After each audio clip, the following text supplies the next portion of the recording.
Michael Jackson's former physician, Dr. Conrad Murray, has pleaded not guilty to a charge of manslaughter and is scheduled to go on trial next month in the pop star's death. A potential witness is now speaking out about what she heard the day Michael Jackson died. And our Ashley Banfield joins us live from Houston with much more on this. Good morning, Ashley.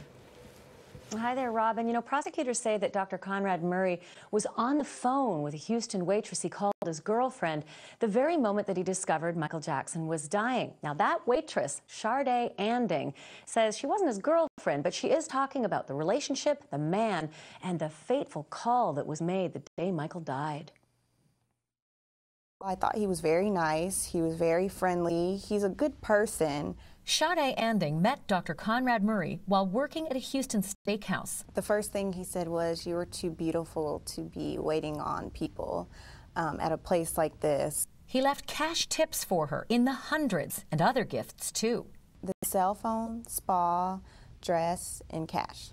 How much in total do you think he gave to you in gifts and money? Close to $2,000. Prosecutors say Murray had a lavish lifestyle, supporting a wife, numerous girlfriends, and 7 children when he took a job as Michael Jackson's personal cardiologist for $150,000 a month. He was glad that he was the one that was picked to take on such a big role, and he said if I wanted to, that he was going to fly me up there to meet Michael and meet the kids. Did he ever mention to you that he was helping Michael to sleep? No. Did he ever mention propofol? No. Did he ever talk about drugs? No. Did he ever talk about administering medical attention in Michael's home? No. But on June 25th, 2009... And that's the day he called me out of the blue. He sounded like something was wrong. He didn't sound like himself to me at all. Right at the beginning of the call? He sounded like something was wrong. And then I'm like, hey, you know, what are you doing? What's up? I haven't talked to you in a while. And he was like, well... And then it seemed like he wanted to say something, and I wish I would have just shut up and let him finish, because he just said, well, and then he took forever. And then that's when I realized he wasn't even on the phone.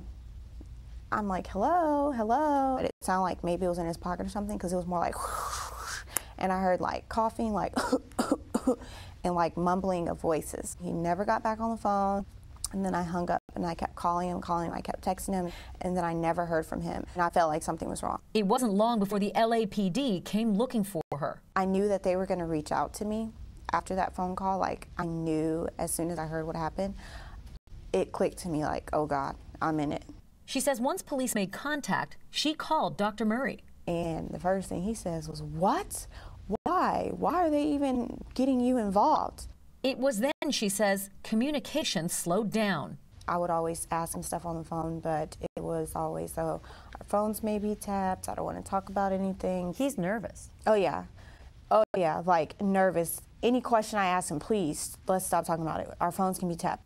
Anding says the events of that fateful day have weighed heavily on her for nearly 2 years. It made me sad.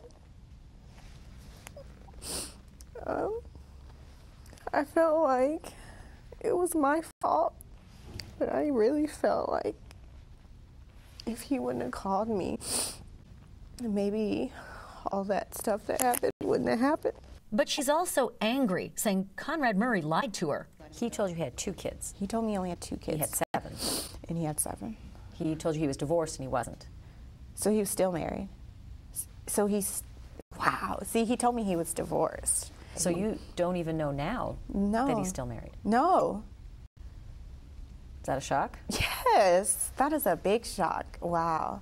Anding also says she felt threatened by another of Murray's girlfriends when she came to testify in court. I just kept hearing her say, there's Sade. I heard her say to the lawyer that I feel like being very evil right now, or wicked. Did you feel like she was somehow threatening you? I did feel threatened, like, oh my God, I don't even want to be in this room. Can you take me out? But asked if she believes whether Dr. Murray could be capable of Michael Jackson's manslaughter? No, not at all.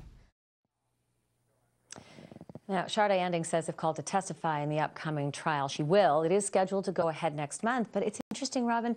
One of his defense attorneys told me he didn't expect this trial to get underway in earnest for 6 months to a year. Still waiting for that time. Ashley, thank you. Yeah, Thanks very we'll much. wait. Yeah, we will You're wait. welcome. Okay.